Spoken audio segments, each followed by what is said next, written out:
live, so I'm gonna take it as its word. Let's just get started. Yep. All right, go ahead and lead. 3, 2, 1. Good afternoon, Mr. Walker. I am Mr. Gilstrap, as you know. Recently, I guess we just got the unfortunate news that you have chosen to voluntarily terminate your employment. That's correct. Mason and Associates. Mm-hmm. We're very sad to hear, but, I guess we wanted to have this call to go over a couple of, bullet points that are outstanding with your termination package and try and get this compensation package worked out for you. All right, thank you, Tyler. I want to first take the time. I know you're new to the firm. You've been here for maybe about 6 months. One thing I would want to say is this is not even necessarily anything to do with the firm. This has nothing to do with the firm having done anything wrong or any mal negotiations or mal relationship between myself and the firm. This firm has given me tremendous professional growth, has taught me a lot about myself, and has taught me a lot about how to grow professionally. The reason, I'll be candid with you, the reason that I am quitting and terminating my employment is my spouse just received a job offer and I am following her to a new city for employment.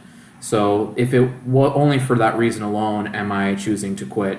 Now, that said, I know that you've been on the job for about 6 months, and I wanted to walk you through a little bit on the background that we have. As you're very well aware, the firm dealt with a sexual harassment settlement very recently with one of my employers who actually was my supervisor at one point.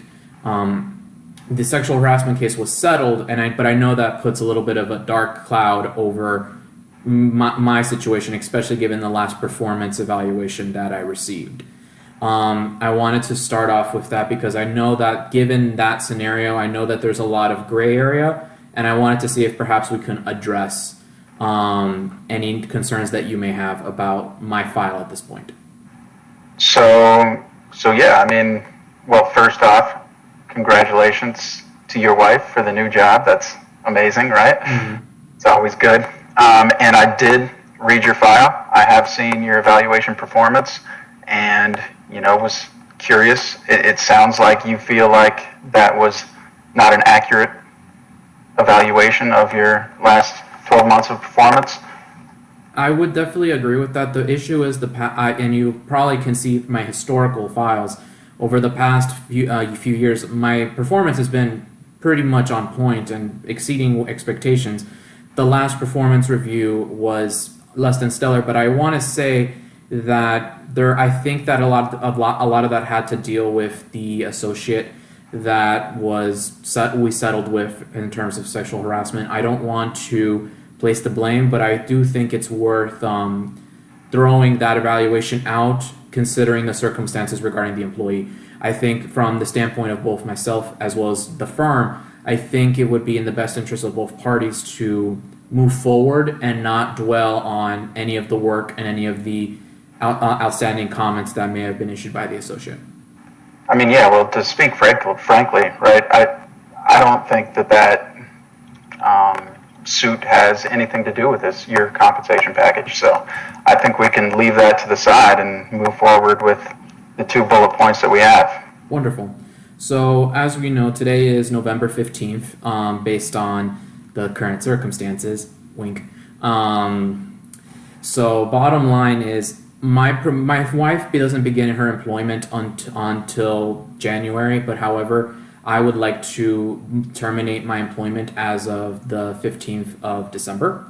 Now, one of the things that there's 2 agenda items that I wanted to look at, which in particular is compensation for sick pay and also the selling of my stock option. So as far as when I look at my records and compare them to what your records you have, I want to be completely transparent with you on one thing. I think on your record, you show that I have 25 unused sick days. That's actually an error. And the error is that the firm there was a mistake in that there was not a recording of 5 sick days. I'm only supposed to earn about 20. So I wanted to put that transparent out there because I don't want you to pay me 25 and then somehow on the records show up that there was a miscalculation and then there's an overpayment and that causes a little bit of bad blood. I don't want that to be the case at all. I appreciate that, and for the policy, I guess to work for the company, we pay out the sick days. So I appreciate you telling me that there was 5 days too many. So I'll definitely, work with HR to get that corrected in the total payout. And I do show 25 days. So that is good, and thank you again. No, absolutely. Like I said, this firm gave me a lot of growth and opportunity. So I feel like it was only fair that I be completely honest and candid. Okay, well, our standard policy is we pay out those sick days at the rate at which they were accumulated, so your salary rate. Okay. And I show of the 25 days, $6,500 that you're due. Okay. That is an average of, let me do a quick math, that is an average of $32.50 an hour. Right. No, and that's fair. Now, I have just a very candid question then. And I guess this may have been gone through the grapevine or what have you, but I know that HR, I'm under the impression that HR has an alternative policy where you may be paid at the rate, the current salary rate, which is about, for my case, of $400 a day for a total of 10, adjusted now for the 20 days, depending on the track record of the employee. Now, barring my last performance review, I feel that my performance has been stellar. I've contributed quite a bit to the company, and I wanted to see if perhaps we could meet somewhere in the middle. I was honest with you when I gave you the 5 days that was miscalculated. Would it be possible that we could work with HR to have the payout be at my current salary rate? No. And mainly because, you said that you've heard that there's an alternate policy. Obviously, I don't know the way that it was done in the past, but okay. I know the way that I work. I want to follow the policy to Absolutely. A T. And I respect that. And by all means, I just wanted to air that out because I wanted to see if that was an issue. Now, as far as... Let me follow up because of that. I mean, you've been very kind so far. We do show 25 days, and per the policy, you're owed 25 days at a total dollar amount of $6,500. Okay. So I think that is the fairest way to go about this. Absolutely. So and thank you for that. I think that's a really good compromise. I was able to admit to you that for those 5 days, but I think with that compromise, I think that's acceptable on my end. Yeah, which is an additional like $1,300 in your pocket, which we're willing to take because it was an error on our part, right? Okay. So one thing I do want to bring up is also the stock buyback issue. Based off of the policy, based off of the current stock price, we're at a current stock price of about $100 a share. And that stock price may either rise or fall at the beginning of next year, depending on the performance of the firm. I come from a very heavily finance background. Before I joined the firm, I had a separate life in corporate finance. The reason for that is I would like to terminate my employment now and keep that stock option at the $100. Again, I'm very policy driven, and per the policy, any employee who leaves for any reason is required to sell back the shares. Right, absolutely. Yep. So if I heard you right, I thought you were saying that you wanted to hold on to those shares. Oh no, I'm selling them. I understand policy stipulates that I sell back. Okay. And per policy, $100 a share is exactly what you're due. Okay.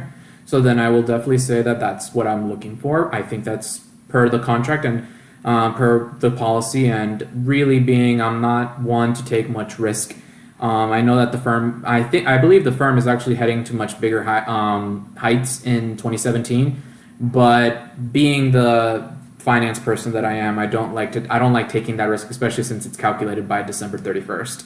So I think that those were the two agenda items. Were there anything on your end that you needed to discuss? Yeah, well, so now I'm kind of curious as to how many shares, because if the sick days were wrong, how many shares do you show that you own? We show you have 200 shares. And at $100 a share, that's $20,000 buyback. Mm-hmm. Is that accurate under Give me your 1 second here. records? That is correct. I have 200, 200 of the firm's 20,000 shares. That is correct. Okay, well, perfect. Well, then I guess we will go ahead and cut a check. You said your termination date is December 15th. Absolutely. 25 6 days at $6,500 and 200 shares buyback at $100 per share. I think that's a very fair, and like I said, I wanted to take the time and express my gratitude. I'm a very policy-driven person, much like you are, and I wanted to make sure that ultimately, at the end of the day, with the next interview, I don't want this to burn any bridges. I don't want this to cause any bad blood, because the day may come that I may choose to come back to the firm for whatever reason, and I think that this will be the best way for us to leave on positive terms. I think so too. I think we're in complete agreement, and if your situation changes, we'd love to have you back. So, thank you, Tyler. All right. Well, thank you, and we will talk to you later. All right. All right. I am ending the